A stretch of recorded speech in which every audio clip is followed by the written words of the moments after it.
여러분 안녕하십니까? 안정영입니다. 요즘은 자기소개서 쓸 때죠. 그래서 여러분이 자기소개서 작성하시느라고 불철주야 고생이 많으실 텐데 아무래도 제일 어려운 항목이 지원동기 항목일 거고 잘 쓰시고 싶어 하시잖아요. 그래서 어떤 게 잘 쓰는 지원동기인지 제가 샘플 하나를 좀 갖고 왔습니다. 그래서 이걸 보시고 여러분이 뭐 여기에 있는 분처럼의 경험은 아니실 테니 그대로 쓰실 수는 없지만 그래도 그런 구조로 좀 써주려고 노력하시면 훨씬 좋을 것 같거든요. 그래서 제가 타이틀을 이렇게 이길 수 없는 지원 동기다라고 해서 한번 좀 만들어 봤습니다. 그래서 특히 이제 삼성 쓰실 분들은 꼭 참고해 주시면 좋을 것 같고 다른 기업들 쓰시는 분들도 이 지원 동기 항목이 있는 경우에 어떻게 하면 내가 이런 지원자는 이길 수가 없구나. 즉 바꿔 말하면 여러분들이 무조건 다 이겨버리는 지원 동기는 이렇게 쓰면 되겠구나 라고 써주시면 좋을 것 같아요. 그래서 같이 한번 알아보도록 하겠습니다. 첫 번째는 이제 소제목이 나오죠. 소제목은 제품 생산 수율 100% 달성이라고 해서 제가 이공계, 특히 소프트웨어 쪽을 갖고 왔는데 뭐 직무라든지 뭐 기업이라든지 이런 건 다 차치하고요. 구조를 봅시다. 구조를. 일단 소제목이라고 하는 부분은 무엇이 나와야 되는가? 이 소제목은 전체 글의 주제가 나와야 되겠죠. 자, 특히나 이 지원 동기에 있어서의 소제목은 어떤 부분이 나와야 되냐? 여러분들이 회사를 써주시는 경우가 많아요. 무슨 말이냐면 내가 지원한 기업, 예를 들어 뭐 삼성전자다, 뭐 포스코다. 근데 삼성전자, 포스코 너희들의 모습이 이러하니까 내가 지원한다. 그러니까 회사의 지원 동기를 작성하라고 하니까 회사의 어떠한 완성된 모습, 성장하고 있는 모습을 소제목으로 써주신다라고 하는 거죠. 근데 엄밀히 얘기해서 지금 이 회사에 뭐 팜플렛을 만드는 거 아니죠. IR 자료 만드는 거 아니잖아요. 그러면 내가 이 회사를 지원하는 이유는 그 회사가 이러저러한 모습을 갖고 있기 때문에 지원한다는 게 아니라 그러한 모습을 갖고 있는 회사이지만 거기에서의 내가 할 수 있는 과제란 게 있잖아요. 나의 롤이란 게 있잖아요. 즉, 나를 뽑았을 때에 당신네 회사가 어떤 면에 있어서의 메리트를 가져갈 수 있는지에 대한 쉽게 얘기해서 무엇이 나와야 됩니까? 기여분이 나와야 되겠죠. 이해되세요? 이 부분을 간과하시고 요 소제목에다가 회사의 완성된 모습이나 회사에 대한 찬양을 작성해 주시는 분이 계신데 그건 엄밀히 얘기해서 틀린 거죠. 회사의 지원 동기라고 해서 회사에 대한 내용 찬양이 아니라 무엇? 그 회사가 잘하고 있어. 그럼 그걸 조금 더 내가 잘할 수 있는 사람이니까 내가 지원했어. 회사가 조금 약한 부분이 있어. 그걸 내가 조금 보완해 줄 수 있는 사람이니까 내가 지원했어. 이게 맞다는 거죠. 그래서 니네 회사가 이러한 모습이니까 내가 친히 지원해 줄게와 같은 우를 범하지 마세요. 뭐예요? 니네 회사에서 내가 어떻게 도움될 수 있는 사람이니까 지원해 주겠어. 라는 소제목을 써주시라는 거죠. 이분의 소제목은 어때요? 제품 생산 수율 100% 달성. 수율 100%가 과연 가능할까요? 불가능하죠. 수율이 어떻게 100%가 납니까? 그렇지만 목표, 나를 뽑잖아? 그러면 니네가 만드는 제품에 있어서의 수율 100% 내가 달성할 수 있는 사람이 되어줄게. 잘못 해석하면 뭐예요? 니네 회사는 제품 생산 수율 100% 달성하는 회사니까 지원한다? 이게 아니라는 거예요. 아셨죠? 지원 동기의 소제목은 회사에 대한 칭찬이나 찬양의 내용이 아니라 무엇이 내가 들어가서 어떤 부분에 있어서의 기여를 해줄 것이다. 라는 이런 나에 대한 내용이 나와줘야 된다. 이걸 꼭 기억해 주시면 좋을 것 같습니다. 자, 봅시다. 그래서 삼성전자와 함께 이루고 싶은 목표는 이렇게 써주는 게 제일 좋아. 즉 니네 회사가 어떤 모습이니까 어쩌고 저쩌고가 아니라 니네 회사와 함께 이루고 싶은 당신과 함께 이루고 싶은 나의 목표는 수율 100%를 달성할 수 있는 이분은 소프트웨어 개발이죠. 소프트웨어 개발을 통해 뭐 하는 건데 생산 공정을 최적화시켜야 되겠죠. 그 다음에 생산 효율을 극대화시켜야 되겠죠. 궁극적으로 수익 증대에 기여하는 것입니다. 이게 제일 예뻐요. 여러분을 뽑는 이유는 이공계 쪽에 있어서는 뭐예요? 최적화시키고 효율 극대화시켜서 수익 증대시키는 거. 한마디로 뭐예요? 공정 최적화와 효율 극대화라고 하는 부분은 비용에 있어서의 절감을 통해 플러스에 기여하는 것이고, 반대로 나는 마케팅입니까? 그러면은 무슨 말입니까? 뭐 판매 전략 아니면 마케팅 전략을 최적화해서 결국에 돈을 조금 덜 써서 무엇을 판매를 극대화시켜서 수익 증대에 기여하는 것이다. 그래서 굉장히 심플하게 생각하시면 돼요. 이공계분들은 마이너스 비용을 아껴가지고 수익 증대시키는 것이고, 인문계분들 영업 마케팅 쪽은 뭐 하는 거예요? 매출을 막 늘리는 거예요. 대신에 매출 늘린다고 무조건 플러스 나는 건 아니니까 거기서 나가는 역시 비용을 조금 줄여서 수익 증대에 기여하는 것입니다. 이 툴 그대로를 가져가셔서 여러분들 직무에 맞게 커스터마이징 하라는 겁니다. 그래서 소제목 다음에 보통 나는 무엇을 하고 싶은지 요거에 대한 약간의 패러프레이징이죠. 조금 더 구체적으로 써주는 것이죠. 어떻게 작성할까? 무엇을 통해 무엇에 기여하고 싶다. 이렇게 쓰라는 거. 그렇죠? 요 부분은 뭐 여러분들이 구조 남겨놓을 수 있는 건 남겨놓고 뼈대 남겨놓고 여러분들의 내용으로서 나는 내가 지원한 요 직무를 통해서 궁극적으로 수익 증대에 기여하는 것이다. 요 툴 그대로 앞에 이런 부분들은 바꿀 수 있겠죠. 이게 두 가지 문장이다. 그랬을 때 평가자가 이 지원자는 결국에 요걸 할 수 있는 사람이다라고 보겠네요. 그렇죠? 소프트웨어 개발도 공정 최적화 생산 효율을 극대화시킨 소프트웨어 개발이 있으면 제일 좋을 텐데 그렇지 않더라도 소프트웨어 개발 능력이 있으면 우리 회사에서 업무를 하면서 이런 부분들에 대한 학습을 하면 기여할 수 있으니까. 이해되시죠? 이렇게 쓰는 거예요. 자, 이제 봅시다. 자, 전 이 항목을 보고 감히 이길 수 없다라고 판단을 내렸습니다. 이렇게 쓰시는 분들이 많지 않아요. 이걸 굉장히 잘 보셔야 됩니다. 삼성전자의 신규 공정이 추가됨에 따라 각 공정에 맞는 공정관리 소프트웨어가 필요합니다. 너무 좋아요. 왜 소프트웨어가 필요하냐? 우리가 보통 생산 최적화라고 하면 공정 기술, 공정 설계 이런 걸 생각하잖아요. 근데 이분은 그 직무가 아니죠. 그러면 왜 소프트웨어가 필요한지에 대한 필요성을 제기해 주는 거예요. 삼성전자의 새로운 공정이 추가되잖아요. 그러면 결국에 그런 것들을 관리할 수 있는 뭐가 필요하다? 소프트웨어가 필요하다. 너무나 당연한 말이죠. 근데 이 말이 전 굉장히 강력한 메시지라고 보는 거예요. 여러분들이 쓰신 지원 동기 외에 왜 이 직무가 필요한지에 대한 필요성을 제기한 항목이 있어요? 내용이 있어요? 있으면 잘 쓰신 거. 그러면 조금 더 들어갑니다. 그럼 이게 왜 필요한가 봅시다. 공정관리 소프트웨어의 혁신을 통해 이거 너무 잘 썼어요. 장비에 가공되지 않은 데이터 이거를 직관적인 데이터로 가공해야 되잖아. 그쵸? 수율이 높은 장비 있을 거고 수율이 낮은 장비가 있을 거잖아요. 그 데이터를 빨리 비교 분석해야지. 그래서 문제의 원인을 찾을 수 있다면 내가 이야기하는 생산 쪽에 있어서의 효율성과 결국에 이게 공정 최적화에 큰 도움이 될 것입니다. 이게 굉장히 좋다는 거예요.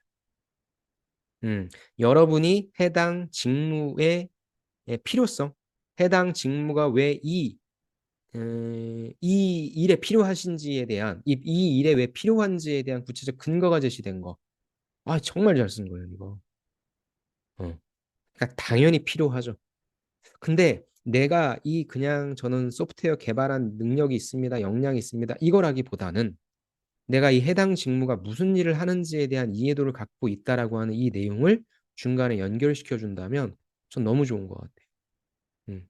그래서 저는 여러분들에게 감히 말씀드리기는 요런 거. 왜 내 직무가 공정 최적화에 도움이 되는지, 왜 내 직무가 이쪽 판매 증진에 도움이 되는지에 대한 내용을 써주시면 좋을 것 같습니다. 직무에 대한 필요성, 그거에 대한 이해도, 그걸 좀 넣어주시자. 이제 끝났어요. 이제 그렇다면 뭐 삼성전자가 어쩌고 저쩌고 그런 얘기 나오지도 않아요. 어차피 1등이에요. 그렇죠? 삼성전자 어차피 1등이에요. 물론 SK하이닉스가 지금 잘하고는 있지만 물론 1등이에요. 그 다음에 포스코도 1등이죠. 그래서 내가 지원한 기업이 또 삼성과 포스코 같은 경우에는 몇 번이 있어요? 각각의 3번과 4번 항목에 이슈 쓰는 게 있잖아요. 그 이슈를 사회적 이슈로 쓰는 게 아니라 회사에 대한 이슈를 그때 써주면 돼요. 산업에 대한 이유를 그때 써주면 되니까 1번에다가는 이렇게 써주시는 게 어떨까 싶습니다. 즉 직무 위주로 가자는 거죠. 그 다음 뭐 나오겠습니까? 학부 시절 이제 내가 경험한 게 나오겠죠.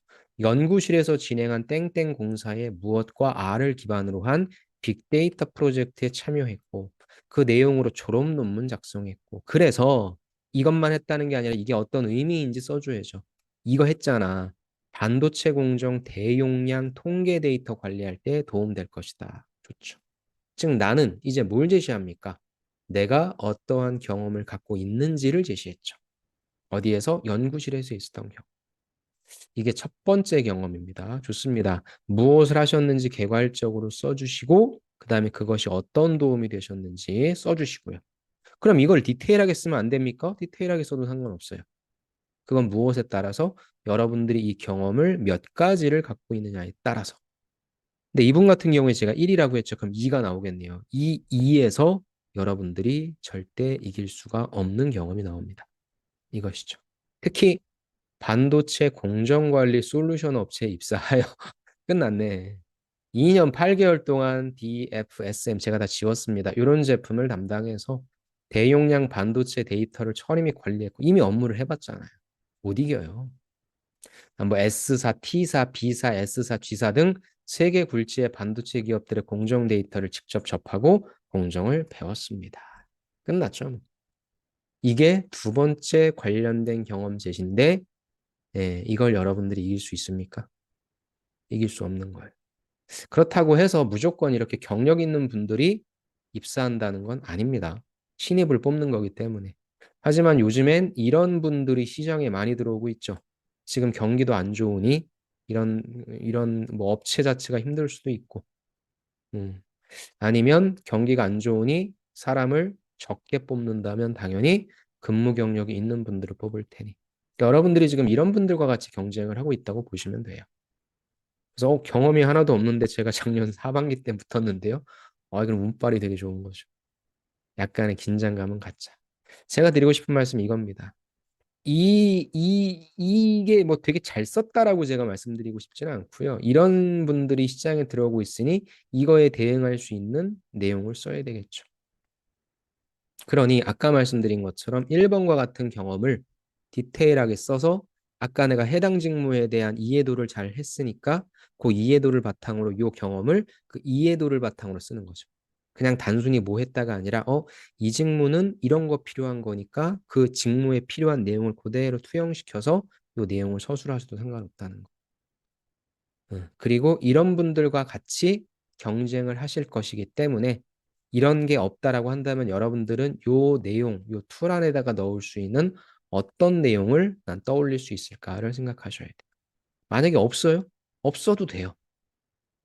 하지만 없는 상태에서 아무리 기술적으로 자소서를 잘 쓴다 할지라도 경쟁력은 떨어질 수밖에 없겠죠. 여러분이 평가자라도 근데 이분은 아까도 이야기했지만 야 2년 8개월 동안 근무했던 친구가 여기를 왜 오냐? 그죠? 이 한 회사에서 이렇게 오래 있었다면 다시 신입을 할 수 있을까? 그러니까 다양한 생각이 들어요. 난 무조건 좋아. 땡큐야. 이런 친구가 필요하지. 가르칠 필요도 없잖아. 알아서 잘하잖아. 이런 평가자도 있을 거고. 야, 이렇게 경력인 친구들한테 기회를 주는 것이 맞는 것인가? 이런 생각을 갖고 계신 평가자분도 계실 겁니다. 그래서 자소서는요, 의외로 면접보다 더 심하게 평가자 운빨을 받습니다. 음, 여러분의 자소서가 몇 시에 평가되는지, 누구한테 평가되는지가 굉장히 중요한 포인트입니다. 좋습니다. 그래서 저는 어찌됐건 이길 수 없는 자소서를 보여드린다고 했으니까 이길 수 없는 자소서는 잘 쓴 자소서가 아니라 최대한 직무와 연관된 경력과 경험이 있는 자소서다. 그 말씀을 드리고 싶어요. 그다음에 여러분도 여기 없다라고 한다면 이런 것처럼 쓸 수 있는 나의 소재는 무엇인가? 그걸 꼭 생각했으면 좋겠습니다.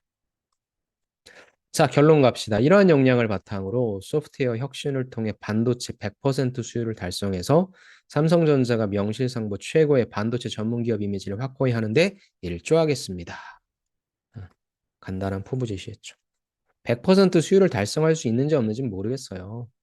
하지만 이거와 관련된 경험을 했기 때문에 경력을 갖고 계시기 때문에 잘할 수 있겠구나 이런 생각을 할 수밖에 없는 것이죠. 자, 그래서 지원 동기는요. 제일 어려운 게 무엇이냐면 구조거든요. 그래서 저는 항상 지원 동기를 말씀드리면서 이렇게 구조를 파악하라고 합니다. 자, 볼까요? 일단 지원 동기 소제목 쓰셔야 됩니다. 소제목은 회사가 아니라 나에 대한 내용으로 작성하자. 즉, 내가 회사에 어떠한 도움이 될 수 있을지 그걸 구체적으로 조금 더 써주시면 좋을 것 같고요. 두 가지 문장 어떻게 작성하라고 했습니까? 여기 나와 있는 소제목을 조금 더 디테일하게 작성해서 내가 어떻게 기여할 수 있을지. 그럼 반드시 소제목을 작성해야 됩니까? 꼭 그렇진 않습니다. 두 가지 문장으로서 간단하게 작성해 주시고 한 칸 띄워 주셔도 돼요. 그런데 보통 삼성전자도 700자고 포스코도 그에 준하는 자소성 항목이니까 가급적이면 소제목과 두 가지 문장을 쓰셔서 왜 지원했는지에 대한 부분을 알려주시는 게 좋을 것 같긴 합니다. 그 다음에 이제 이 부분이 제가 되게 신선하다고 했죠. 왜 소프트웨어 직무가 이쪽 생산 최적화에 필요한지에 대한 내용을 간단하게 제시해 주셨죠.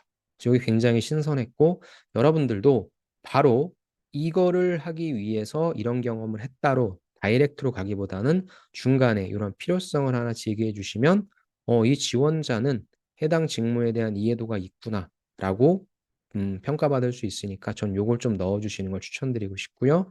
이제 직무 관련된 경험을 제시를 하나를 할 거냐, 아니면 이분처럼 두 개를 할 거냐, 아니면 이분처럼 직접적인 관련 경력이 있으시냐, 이걸 써주시는 게 제일 중요하겠죠. 그래서 그거에 따라서 분량과 어떤 깊이가 좀 달라질 테니까 요걸 여러분들이 입장에 잘 서술해 주시면 좋을 것 같습니다. 포부에 너무 목을 매시는데요. 포부 자체가 여러분들 지원 동기예요. 이분 뭐 한다 그랬어요? 지원 동기도 그렇고 포부도 그렇고 둘 다 뭐였습니까? 그냥 수율 100% 맞춰주는 소프트웨어 개발 엔지니어가 됐게 그 정도면 돼요. 이 포부 자체가 되게 디테일하다거나 구체적이거나 그렇지 않으셔도 됩니다. 그냥 지원 동기는 여러분들이 들어가셔서 하고 싶어 하는 일이고요.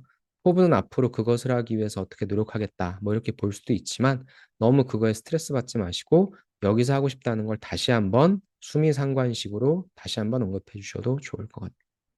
저는 이게 굉장히 좀 잘 쓴 구조라고 생각하고요.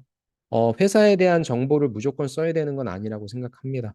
특히나 삼성과 포스코처럼 3번과 4번 항목이 이슈를 쓰라는 게 있으면 거기에다가 작성해 주셔도 되고, 그래서 직무 위주로 일단 한번 좀 써주시는 거 필요할 것 같고요. 그 다음에 특히 이공계 분들은 뭐 쓸데없이 기업 분석 하나마나 한 거 쓰지 마시고 이렇게 직무 위주로서 무엇을 준비하셨는지 작성해 주시면 좋을 것 같습니다. 자, 좋습니다. 이렇게 해서 굉장히 잘 쓴 자기소개서를 보여드렸고요.